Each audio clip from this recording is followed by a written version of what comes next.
Hello friends and family abroad. Guys, I have had a really good week and I just wanted to share some good vibes with you because when you're in a good mood, you just want to spread the love with people. So I hope you've all had a really good week. Let me tell you about mine. First win, check out my new keyring. Squishy banana. It smells kind of nostalgic somehow. It smells really artificial. I kind of like it. Secondly, I think I'm going to go back to school. So I've been researching Japanese language schools and I think I found one that seems pretty good. Strangely cheap. The reason is I really want to improve my Japanese, but I've tried a few times to sit down and motivate myself to study and it's just not happening. I've bought some new textbooks thinking, oh, that'll make me study because I've spent money on it. I got an app called Tandem, which means I can find new Japanese friends to practice the language with. So I think forcing myself to actually go to school and study is going to help. I really respond well to routine, so we'll see how we go. Oh, I got 2 more plant babies. They were only 100 yen each, and look how tiny this little guy is. He's so cute. My housemate is insanely jealous, so I'm gonna have to buy him one as well, I think. I thought I'd go with a cactus because I'm a notorious plant killer. And cactuses don't really need to be watered, I guess, because they're desert dwellers. Let's see how long he lasts. One other really big important thing that happened this week was I taught my first kindergarten class solo. So some of you may know that I have started teaching in a preschool, teaching 0 to 3-year-olds, which I never thought I would end up doing because I've not experienced at all in early childhood education and it's not the career path I want to follow. Even teaching English isn't the career path I want to follow, let alone teaching really young children. So when this job came up, I was a little apprehensive about taking it, but I did the past 2 weeks with the current teacher just to sort of do my training and learn how to run the class. But yesterday I had to do it all by myself and I thought, oh, this is really simple, it'll be fine. But on the morning I was thinking, oh, what if I forget the order of the songs, or what if the kids don't like me, or what if they all start crying, and what if it's a total disaster? But luckily, oh my gosh, I did it and the kids really loved it and it was so much fun. So I teach them mostly through song because they are so young. So my favorite song, I don't know if it's my favorite or I really hate it, but let's say favorite song is the weather song. So I've been actually singing this to my housemate and I think it's driving him insane.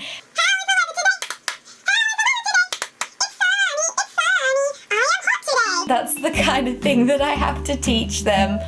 Oh. But it's surprisingly fun. I'm a massive dork anyway, so I don't care if I look ridiculous. They're kids, they don't know. But yeah, I was so excited. I did it and the kids loved it, and at first they kind of sat like a meter or 2 away from me, but by like 1 minute in they were all like coming near me and they wanted to sing and they wanted to like high five me at the end. So I was so elated at the end of it. I was like I did it. I didn't really think that I would be able to, but I did it. And my mum is a kindergarten teacher. She's been in early childhood for years. Pretty much a veteran of the trade. But I think I channeled my inner mum power or something. Like, oh, speaking of family, my sister is coming to Japan and I was so excited to hear this news because I didn't think she really wanted to come, but apparently she misses me. So she's gonna come to Japan in like 2 months and I'm so excited for that. I haven't seen any of my family in the flesh for 7 months now. There was a time maybe a week ago that I was kind of feeling a little like I really kind of want to meet them, like I want to see them in person and be able to hug them and like hang out with them and spend time. Once I started thinking about it, I got a little bit teary and like upset. What else is going on in my life? Oh, I started stretching every day because I want to be able to sit in butterfly position and have my knees touch the ground. I feel like I've lost all my flexibility since I've come here because I don't go to Pilates 3 times a week anymore and I really want to get that back. So I've been stretching most days and my goal after I can do butterfly position again is to be able to do the splits. Before my birthday, before I turn 28, I'm going to be able to do the splits. You heard it here first. Okay, one other win that I had this week that maybe isn't that exciting for you guys, but it's really exciting for me, is that accidentally I found this supermarket that stocks oats. I know, exciting news, right? So in Japan, oats are not a thing. Japan just doesn't do oats. I found one tiny bag of oats in one of my local supermarkets. It was maybe that big, 400 yen. Really just stupidly expensive. But at this supermarket, it's like a special discount imported food supermarket. I accidentally just stumbled upon this kilo of oats for 400 yen and I was like, oh my god, it gets better. Sitting right next to that was a 500 gram bag of oats for 89 yen. Could this day get any better? I literally bought all of the bags they had in stock, which was 4, because I don't know if I'll ever see it that cheap again. I was just blown away. I've been practicing my kanji every day, which I usually do on my phone. So as soon as I wake up, I kind of roll over, grab my phone and do my kanji practice for the day. But sometimes I do it on the train as well.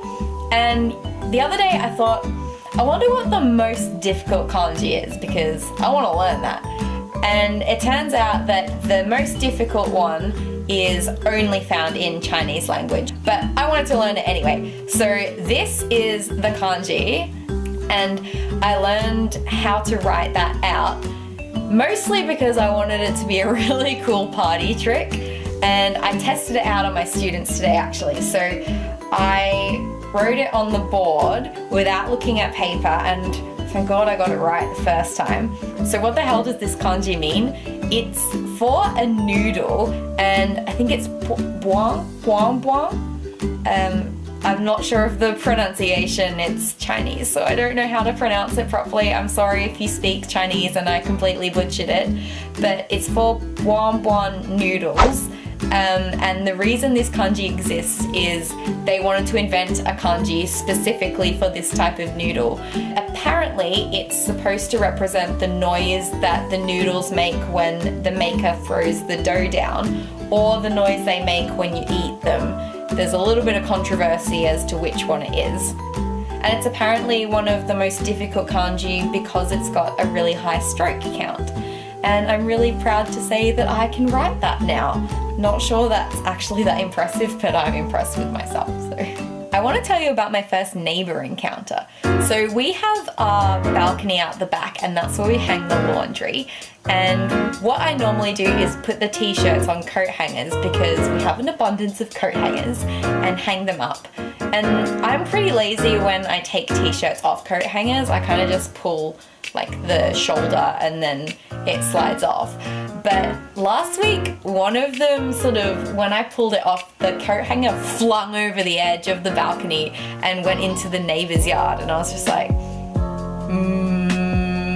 what to do, because I couldn't climb down and get it. So I thought, oh, that's fine, I'll leave it. Then proceeded with my day, which happened to be exercises next. So I was doing this kind of like Pilates crossed with HIIT YouTube workout video in my lounge room, and then the doorbell rang, and it happened to be the neighbor, and she had the coat hanger. So I was like, oh, thank you for bringing that up. She's like, oh, no problem. Also, you're making like a don don. You're being noisy, making like a banging noise.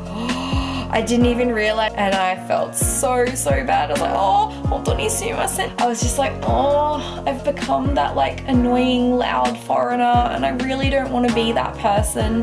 So I thought, this is my chance to make it right. First impressions are important. So what I did was I wrote a little letter in really polite Japanese, well, as polite Japanese as I am possibly able to write, and brought her like a really cute little cake. And then the next morning I went down, but like I had this little cake and this letter, and I was like, about yesterday, I'm really sorry. And in the letter I wrote, I was doing exercise. I didn't know it was noisy, but I won't do it inside anymore. I'll go outside from now on, and I'm so sorry to have been an annoyance. She was like, oh, no, you've actually been like the quietest people that have ever lived in the floor above since I moved in, and I've been here for however many years. So she was like kind of relieved as well. But the saga continues. The next day I came home and there was something sort of slotted into the door, and it was a vintage Japanese colouring book, and there was also a note on that. And it was from our neighbour downstairs, and she had said in response to my letter, "Thank you for your really polite letter. I was impressed with your Japanese. If you ever need anything or there's things about life here that you don't understand, just let me know anytime." And she signed it off from Oba-chan, which is like a really affectionate name that you would give to your grandmother, but your own grandmother, like a family member. I thought that was just like really, really sweet. So I'm really glad that I kind of like made the effort to step outside of my comfort zone and kind of go and apologize, but also like reach out and try and make a connection and build a positive relationship. And yeah. Oh, I also want to show you the book I've been studying. So it was 300 yen, and the reason I bought it, if you can't tell, is definitely for the picture on the cover. But this is a comic, so it's all pictures. I bought it because I thought that I would use it to study Japanese with vocabulary related to hedgehogs. So what I kind of do is I'll go through and highlight the bits that I don't know what they mean, and then I look them up and then I read it again. The pictures are so cute, and I think the story is going to be funny as well, so I'm actually really looking forward to seeing what happens. That would be like some advice I have for someone who is studying another language. Find content that you actually have an interest in. Anyway, there's no real point to this video, just a bit of a weekly update type thing. Feel like my vlog's becoming a little bit of a diary, so sorry if you hate this kind of video, but I like making them, so I'm gonna keep on making them. You're probably sick of me talking, so let's wrap it up. I hope you guys enjoyed this video. If you have any questions about my life in Japan, please comment below. And if you have any suggestions for videos that you want to see, let me know and I will do my best to provide such content. Have a good Golden Week, everyone. Bye!